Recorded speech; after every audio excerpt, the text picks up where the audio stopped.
Hello everyone, welcome back to select IAS. दोस्तों, आप सभी का विजन आईएएस की मंथली मैगजीन की करंट अफेयर सीरीज में स्वागत है।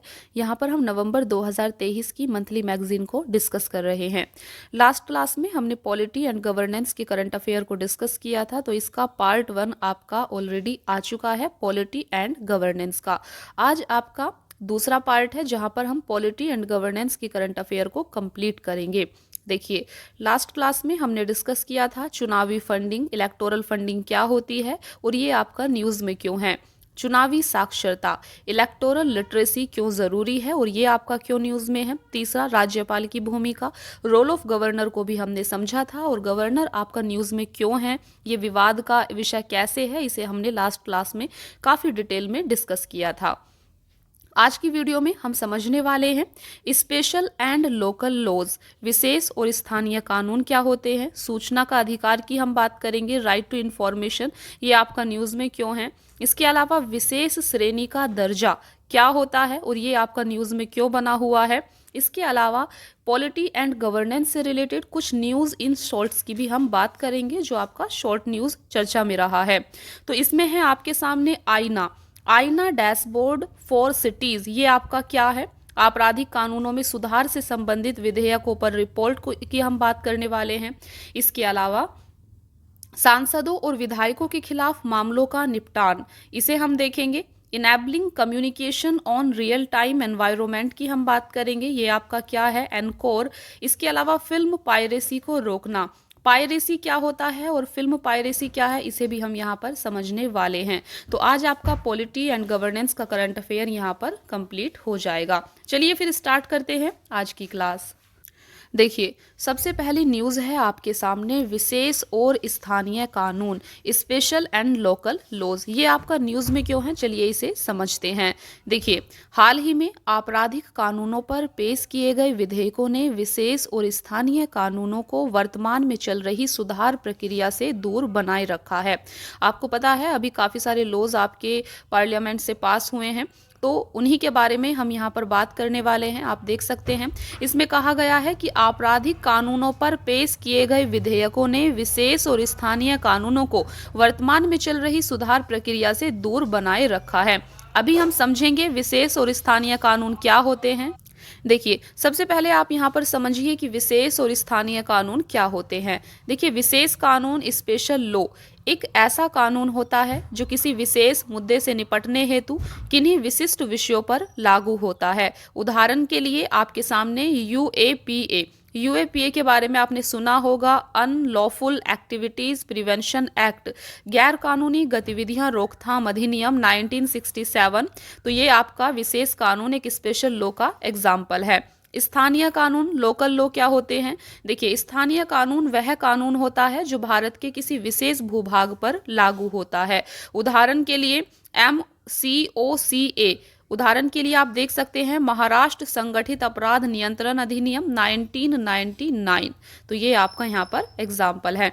तो यहाँ पर आपने देखा स्पेशल लॉ क्या होता है और लोकल लॉ क्या होता है। इसके अलावा आप यहाँ पर देख सकते हैं, देखिए, संघीय अपराधों को मुख्य रूप से भारतीय दंड संहिता आईपीसी या विशेष और स्थानीय कानून के अंतर्गत आने वाले अपराधों के रूप में वर्गीकृत किया गया है। संघीय अपराध को उस अपराध के रूप में परिभाषित किया गया है जिसकी पुलिस स्टेशन का प्रभारी अधिकारी मजिस्ट्रेट के आदेश के बिना जांच कर सकता है और बिना वारंट की गिरफ्तारी भी कर सकता है। तो फ्रेंड्स, यहाँ पर आपने समझा संघीय अपराध। संघीय अपराध क्या होता है। संघीय अपराध उस अपराध के रूप में यहाँ पर इसे परिभाषित किया गया है जिसकी पुलिस स्टेशन का प्रभारी अधिकारी मजिस्ट्रेट के आदेश के बिना जांच कर सकता है और बिना वारंट के गिरफ्तारी भी कर सकता है। तो चलिए अभी बात करते हैं विशेष और स्थानीय कानूनों का महत्व क्या होता है। सबसे पहला, दर्ज मामलों की अधिक संख्या। देखिए, क्राइम इन इंडिया स्टैटिस्टिक्स 2021 के आंकड़ों के अनुसार 2021 में भारत में दर्ज सभी संघीय अपराधों में से लगभग 39.9% अपराध special law and local laws के तहत दर्ज किए गए थे।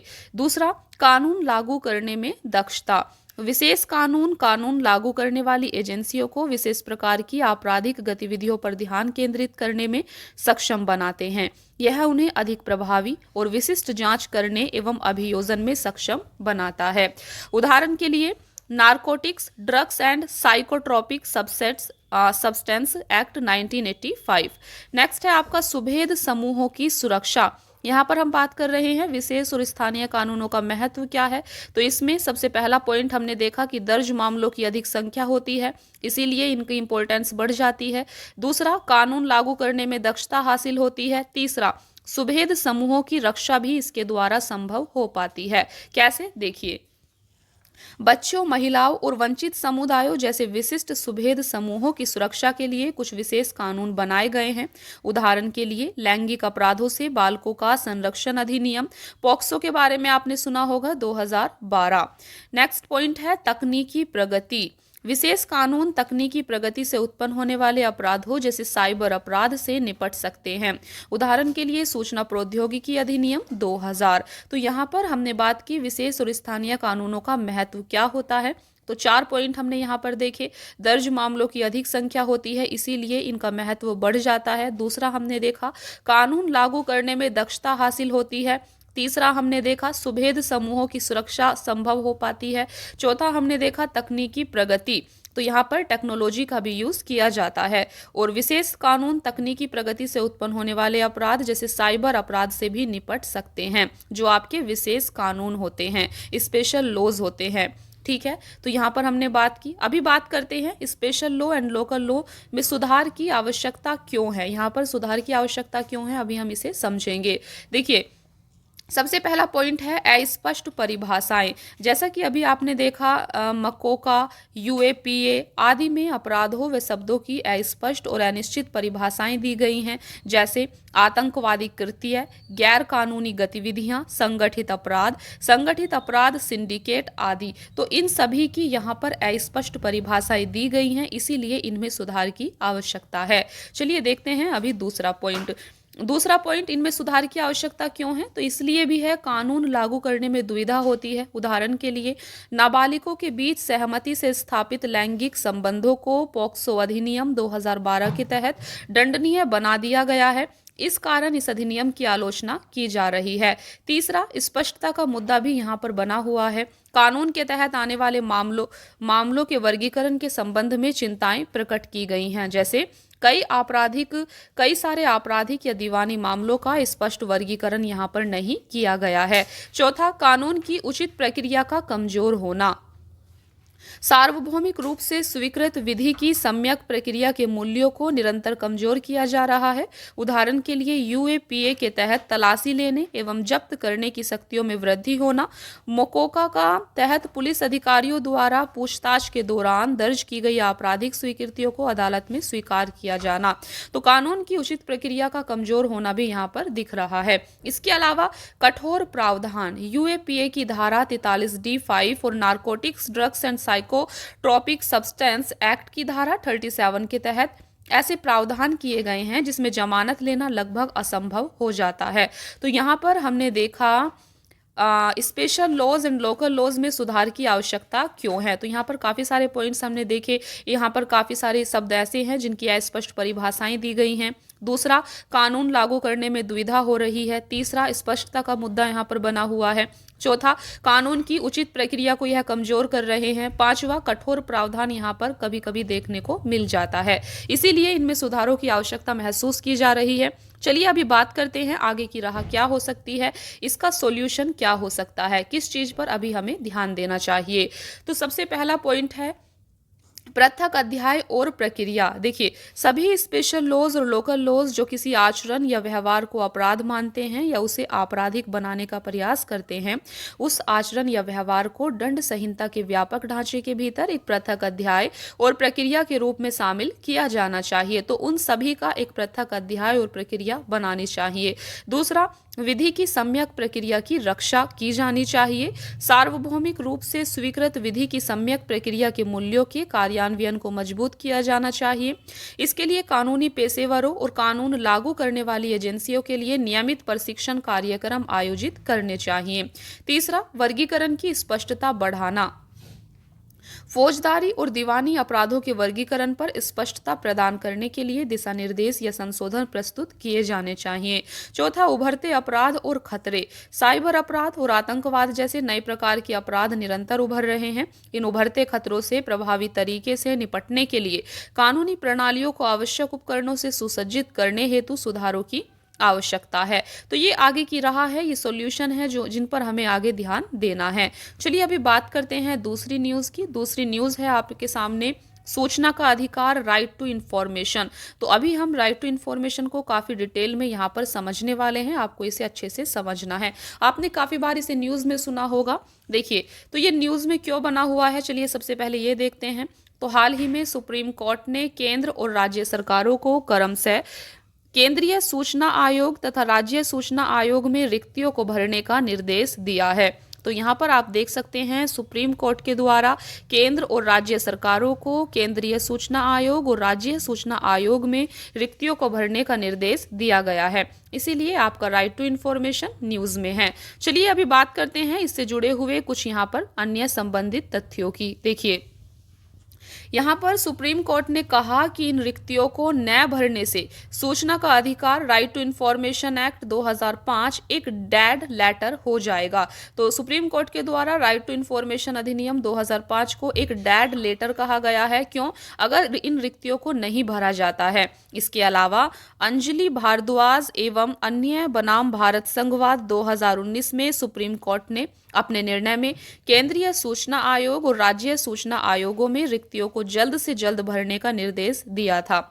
हालांकि केंद्र और राज्यों ने अभी तक कोर्ट के निर्देश का पालन नहीं किया है। इन रिक्तियों से बड़ी संख्या में मामले लंबित हो गए हैं और अपीलों और शिकायतों के निपटान में अत्यधिक देरी हो रही है। तो यहाँ पर आप देख सकते हैं, क्योंकि इन पर अभी रिक्तियां बनी हुई हैं, जिसके कारण बड़ी संख्या में मामले यहाँ पर लंबित हो गए हैं और अपील और शिकायतों के निपटान में भी अत्यधिक देरी हो रही है। तो ये था आपका यहाँ पर सुप्रीम कोर्ट के निर्णय से रिलेटेड आपके कुछ यहाँ पर तथ्य दिए गए थे। चलिए अभी बात करते हैं केंद्रीय सूचना आयोग और सूचना का अधिकार अधिनियम 2019 के बारे में। देखिए, तो आप यहाँ पर देख सकते हैं केंद्रीय सूचना आयोग एक सांविधिक निकाय है। इसका गठन 2005 में आरटीआई अधिनियम 2005 के तहत किया गया था। आयोग के क्षेत्राधिकार में सभी केंद्रीय लोक प्राधिकारी आते हैं। आरटीआई संशोधन अधिनियम 2019 के अनुसार केंद्र सरकार नियम बनाकर केंद्र व राज्य दोनों स्तरों पर मुख्य सूचना आयुक्त और अन्य सूचना आयुक्तों के कार्यकाल की अवधि एवं वेतन निर्धारित कर सकती है। सूचना का अधिकार अधिनियम 2019 के तहत अधिसूचित किया गया था कि सीआईसी और आईसी 3 वर्ष की अवधि के लिए पद पर बने रहेंगे। इससे पहले 2005 के अधिनियम में उनके लिए 5 वर्ष का निश्चित कार्यकाल या 65 वर्ष की सेवानिवृत्ति की आयु जो भी पहले हो का प्रावधान किया गया था। संशोधन यह सुनिश्चित करने के लिए किया गया था कि आईसी पद से हटने के भय के बिना प्रशासन के वरिष्ठ अधिकारियों के प्रति भी अपनी शक्तियों का उपयोग कर सके। तो ये आपका केंद्रीय सूचना आयोग है और सूचना का अधिकार अधिनियम 2019। चलिए अभी सूचना के अधिकार, राइट टू इंफॉर्मेशन एक्ट के बारे में यहाँ पर समझते हैं। देखिए, राइट टू इंफॉर्मेशन का तात्पर्य है कि कोई भी भारतीय नागरिक राज्य या केंद्र सरकार के कार्यालयों और विभागों से कोई भी सूचना प्राप्त करने का अनुरोध कर सकता है। 1986 में सुप्रीम कोर्ट ने श्री कुलवाल बनाम जयपुर नगर निगम वाद में यह निर्देश दिया था कि संविधान के आर्टिकल 19 के तहत प्रदान की गई वाक एवं अभिव्यक्ति की स्वतंत्रता का तात्पर्य राइट टू इंफॉर्मेशन से है। ऐसा इसलिए क्योंकि सूचना के बिना नागरिक अपनी वाक एवं अभिव्यक्ति की स्वतंत्रता का पूरी तरह से उपयोग नहीं कर सकते हैं। राइट टू इंफॉर्मेशन अधिनियम 2005 ने सूचना की स्वतंत्रता अधिनियम 2002 का स्थान लिया था। तो आप देख सकते हैं। इसके अलावा कार्मिक और प्रशिक्षण विभाग राइट टू इंफॉर्मेशन अधिनियम को लागू करने के लिए उत्तरदायी नोडल एजेंसी है। यह कार्मिक, लोक शिकायत और पेंशन मंत्रालय के अधीन कार्य करता है। तो ये आपका यहाँ पर राइट टू इंफॉर्मेशन एक्ट है, आपको इसी के बारे में पता होना चाहिए। चलिए अभी राइट टू इंफॉर्मेशन अधिनियम 2005 के मुख्य प्रावधानों पर एक नज़र लगाते हैं।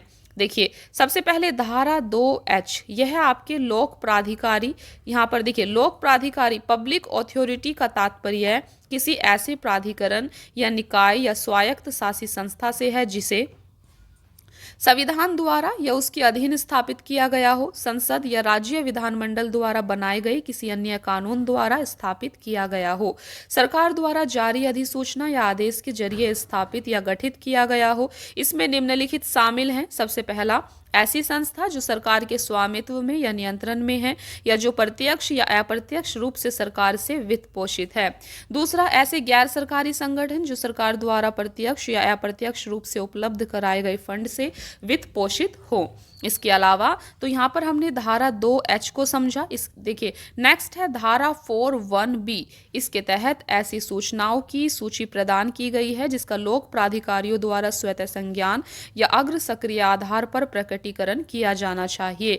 नेक्स्ट है आपकी धारा 6(1)। कोई व्यक्ति जो इस अधिनियम के तहत कोई सूचना प्राप्त करना चाहता है उसे केंद्रीय लोक सूचना अधिकारी या राज्य लोक सूचना अधिकारी को लिखित रूप में या इलेक्ट्रॉनिक माध्यम से अनुरोध करना होता है। धारा 7 कहती है इसके तहत पीआईओज द्वारा सूचना प्रदान करने के लिए अधिकतम समय सीमा तय की गई है। धारा 8 कहती है इसके तहत कुछ मामलों में सूचना के प्रकटीकरण से छूट प्रदान की गई है। तो यह है आपका राइट टू इंफॉर्मेशन एक्ट 2005। देखिए, राइट टू इंफॉर्मेशन एक्ट 2005 के तहत सूचना प्रदान करने से कुछ छूटे, कुछ अपवाद भी हैं। चलिए इन्हें देखते हैं। हाल ही में केंद्र सरकार ने डीओपीटी के माध्यम से आरटीआई अधिनियम 2005 की धारा 24(2) के तहत एक अधिसूचना जारी की है। इस अधिसूचना के तहत भारतीय कंप्यूटर आपातकालीन प्रतिक्रिया दल को आरटीआई अधिनियम के दायरे से छूट प्रदान की गई है। इसके द्वारा सीईआरटी इन को आरटीआई अधिनियम की दूसरी अनुसूची में शामिल किया गया है। आरटीआई अधिनियम की धारा 24 में यह प्रावधान किया गया है कि आरटीआई कानून दूसरी अनुसूची में शामिल किए गए आसूचना, इंटेलिजेंस और सुरक्षा संगठनों पर लागू भी नहीं होगा। तो आपको यहाँ पर इन अपवादों को याद रखना है कि किन्हें आरटीआई अधिनियम से छूट प्रदान की गई है। हालांकि भ्रष्टाचार और मानवाधिकार उल्लंघन के आरोपों से संबंधित सूचना को इस उपधारा के तहत छूट नहीं दी जाएगी। चलिए अभी बात करते हैं आरटीआई के कार्यान्वयन से जुड़ी चिंताओं को लेकर। इसके सामने क्या चैलेंज है, क्या चिंताएं हैं। सबसे पहला, रिकॉर्ड का खराब रखरखाव। देखिए, आरटीआई आवेदकों को कई कारणों से सूचना देने से इनकार कर दिया जाता है, जैसे कि रिकॉर्ड की कमी, रिकॉर्ड उचित प्रारूप में नहीं है या गुम हो गए हैं आदि। विशेषकर उन मामलों में सूचना देने से इनकार कर दिया जाता है जब इमारतों, भूस्वामित्व और अधिकारियों के स्थानांतरण पर सूचना मांगी गई हो। दूसरा, अवसंरचना और कर्मचारियों की कमी भी एक समस्या है। कॉमनवेल्थ ह्यूमन राइट्स स्टडी के अनुसार 2012-13 और 2018-19 के बीच आरटीआई याचिकाओं की कुल संख्या में 83% की वृद्धि हुई है। हालांकि उन्हें संभालने के लिए निर्धारित सीपीआईओज की संख्या में केवल 13% की ही बढ़ोतरी हुई है। यह बढ़ते आरटीआई आवेदनों को संभालने हेतु कर्मचारियों की कमी को उजागर करता है। इसके अलावा मणिपुर, छत्तीसगढ़, महाराष्ट्र, बिहार और पंजाब में सूचना आयुक्तों के बिना काम कर रहे हैं। तीसरा है अत्यधिक विलंब और देरी। देश के कई आयोगों में अपील और शिकायतों के कारण मामलों के निपटान में अत्यधिक देरी हुई है। इसमें आरटीआई कानून निष्प्रभावी हो गया है। सतर्क नागरिक संगठन के एक अध्ययन के अनुसार जून 2022 तक लगभग 3.14 लाख अपीलें और शिकायतें लंबित थी। इसके अलावा धमकी और हिंसा। पिछले 15 वर्षों में आरटीआई आवेदन दायर करने वाले 80 से अधिक लोगों की हत्या कर दी गई है, जबकि 175 अन्य लोगों पर हमला किया गया है। इसके अतिरिक्त कई आवेदकों को उत्पीड़ित किए जाने की सूचनाएं भी दर्ज की गई हैं। इसके अलावा जागरूकता में कमी भी देखी जाती है। आरटीआई अधिनियम के लागू होने के बाद से ही इस अधिनियम के तहत अपने अधिकारों के बारे में जनता के बीच जागरूकता की कमी रही है। इस कारण से विशेष रूप से ग्रामीण भारत में इस कानून का कम उपयोग हो रहा है। तो ये हैं आरटीआई के कार्यान्वयन से जुड़ी चिंताएं या समस्याएं। चलिए, इसके अलावा देखिए कुछ पॉइंट और भी यहाँ पर आपका दिया गया है। नहीं, यहाँ पर देखिए आगे की राह की हम बात करेंगे, सॉल्यूशन क्या हो सकता है। तो सॉल्यूशन ये हो सकता है, सबसे पहले रिक्तियों को भरना, जो कि सुप्रीम कोर्ट का आदेश भी आया है केंद्र सरकार और राज्य सरकार को।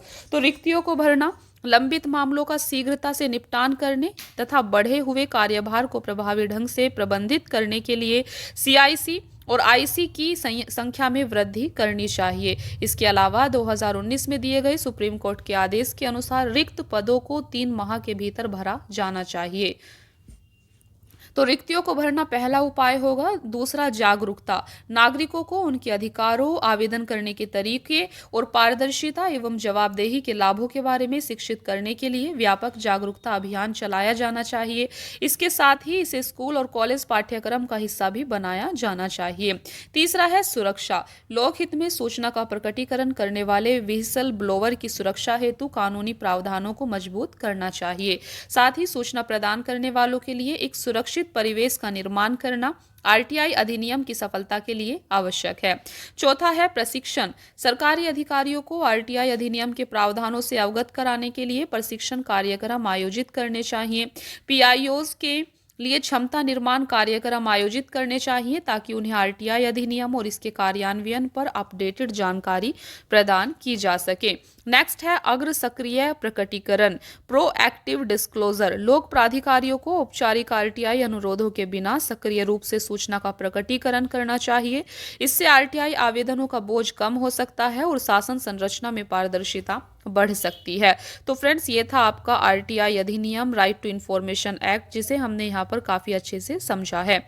अभी नेक्स्ट आपका टॉपिक है विशेष श्रेणी का दर्जा, स्पेशल कैटेगरी स्टेटस। ये काफ़ी इंपॉर्टेंट टॉपिक है, आपने अक्सर इसे न्यूज़ में सुना होगा।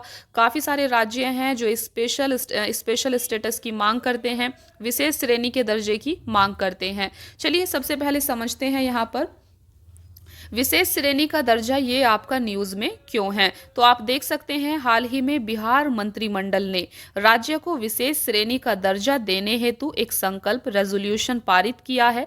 इस संकल्प में केंद्र सरकार से अनुरोध किया गया है कि वह बिहार को स्पेशल कैटेगरी स्टेटस का दर्जा देने पर विचार करे। तो अभी आपको बताया कि काफी सारे राज्य हैं जो टाइम टू टाइम, समय समय पर विशेष श्रेणी के दर्जे की मांग करते हैं। तो यहाँ पर आप देख सकते हैं बिहार राज्य के द्वारा केंद्र सरकार से विशेष श्रेणी का दर्जा देने की मांग यहाँ पर की गई है। देखिए, निम्नलिखित के आधार पर बिहार के लिए स्पेशल कैटेगरी स्टेटस की मांग की जा रही है। तो बिहार सरकार के द्वारा क्या आधार दिए जा रहे हैं, चलिए इन्हें देखते हैं। सबसे पहला, बिहार सरकार के द्वारा कहा जा रहा है कि राज्य में गरीबी और पिछड़ापन, प्राकृतिक संसाधनों की कमी, राज्य का उत्तरी क्षेत्र नियमित रूप से बाढ़ से प्रभावित होता है जबकि दक्षिणी भाग में गंभीर सूखा पड़ता है। इसके अलावा राज्य के विभाजन के कारण ज्यादातर उद्योग झारखंड के हिस्से में चले गए थे। इससे राज्य में रोजगार और निवेश के अवसरों में अत्यधिक कमी आई है। बिहार के अलावा ओडिशा और आंध्र प्रदेश भी स्पेशल कैटेगरी स्टेटस की मांग कर रहे हैं। देखिए, आपने यहाँ पर देखा कि बिहार के द्वारा स्पेशल कैटेगरी स्टेटस की मांग क्यों की जा रही है या किन आधार पर की जा रही है। तो यहाँ पर आपने काफी सारे आधारों को देखा। इसके अलावा हमने देखा कि बिहार के अलावा और कौन से राज्य हैं जिनके द्वारा स्पेशल कैटेगरी स्टेटस की मांग यानी विशेष श्रेणी के दर्जे की मांग की जा रही है। तो ये हैं आपके ओडिशा और आंध्र प्रदेश। इनके द्वारा भी विशेष श्रेणी के राज्य की दर्जे की मांग की जा रही है। चलिए अभी समझते हैं स्पेशल कैटेगरी स्टेटस के बारे में। आखिर स्पेशल कैटेगरी स्टेटस की मांग ये राज्य क्यों कर रहे हैं, ये क्या होता है, इसका क्या तात्पर्य है। देखिए, गौरतलब है कि स्पेशल कैटेगरी स्टेटस केंद्र सरकार द्वारा राज्यों हेतु किए जाने वाला एक तरह का वर्गीकरण है। यह दर्जा उन राज्यों को उनके विकास में सहायता के लिए दिया जाता है जो किसी तरह के भौगोलिक और सामाजिक आर्थिक पिछड़ेपन का सामना कर रहे होते हैं। स्पेशल कैटेगरी स्टेटस की शुरुआत 1969 में 5वें वित्त आयोग की सिफारिश पर की गई थी। इसका उद्देश्य विशेष विकास बोर्डों का गठन करके और स्थानीय लोगों को राज्य की सरकारी नौकरियों, शैक्षणिक संस्थानों आदि में आरक्षण प्रदान करके कुछ पिछड़े राज्यों को लाभान्वित करना था। स्पेशल कैटेगरी स्टेटस राज्यों को गाडगिल मुखर्जी फार्मूले के आधार पर अनुदान प्राप्त होता था। केंद्र सरकार द्वारा राष्ट्रीय विकास परिषद की सिफारिशों के आधार पर कुछ निर्धारित मानदंडों को पूरा करने वाले राज्यों को स्पेशल कैटेगरी स्टेटस प्रदान किया गया था। 1969 में 3 राज्यों को स्पेशल कैटेगरी स्टेटस प्रदान किया गया था। इनमें जम्मू और कश्मीर पहला, असम और नागालैंड शामिल थे। तो आप देख सकते हैं इन तीनों को सबसे पहले दिया गया था। सबसे पहले जम्मू और कश्मीर को स्पेशल कैटेगरी का स्टेटस दिया गया था। वर्तमान में 11 राज्यों को स्पेशल कैटेगरी स्टेटस दर्जा दिया गया है और ये राज्य हैं आपके असम, नागालैंड, हिमाचल प्रदेश, मणिपुर, मेघालय, सिक्किम, त्रिपुरा, अरुणाचल प्रदेश, मिजोरम, उत्तराखंड और तेलंगाना। भारत के संविधान में कुछ राज्यों के लिए विशेष प्रावधान किए गए हैं। आप देख सकते हैं ये आर्टिकल्स आपके कुछ राज्यों के लिए विशेष प्रावधान करते हैं। ज्ञातव्य है कि संविधान किसी भी राज्य को स्पेशल कैटेगरी स्टेटस राज्य के रूप में वर्गीकृत नहीं करता है। देखिए 14वें वित्त आयोग की सिफारिशों के अनुसार अब किसी भी राज्य को स्पेशल कैटेगरी स्टेटस प्रदान नहीं किया जाना चाहिए। इसके बाद से किसी भी नए राज्य को स्पेशल कैटेगरी स्टेटस नहीं दिया गया है। तो ये सिफारिश 14वें वित्त आयोग के द्वारा की गई थी कि अब किसी भी राज्य को स्पेशल कैटेगरी का दर्जा नहीं दिया जाएगा। चलिए अभी बात करते हैं विशेष श्रेणी के राज्य के दर्जे से संबंधित लाभ क्या होते हैं, इसके आखिर लाभ क्यों हैं, क्या हैं जो इतने राज्य इसकी मांग कर रहे हैं। सबसे पहला लाभ होता है केंद्रीय सहायता। देखिए केंद्रीय सहायता इसके द्वारा प्राप्त होती है, वित्त पोषण किया जाता है राज्यों का, खर्च नहीं किए गए फंड की निरंतरता और प्रोत्साहन। चलिए इनको एक एक करके समझते हैं। देखिए सबसे पहले है केंद्रीय सहायता। अतीत में गाडगिल मुखर्जी फार्मूले के तहत निर्धारित कुल केंद्रीय सहायता का लगभग 30% भाग स्पेशल कैटेगरी स्टेटस राज्यों को मिलता था। हालांकि 14वें और 15वें वित्त आयोग की सिफारिशों के बाद इस आवंटन को केंद्र के विभाजनीय करों के साथ एकीकृत कर दिया गया है। साथ ही इसका विस्तार सभी राज्यों के लिए कर दिया गया है।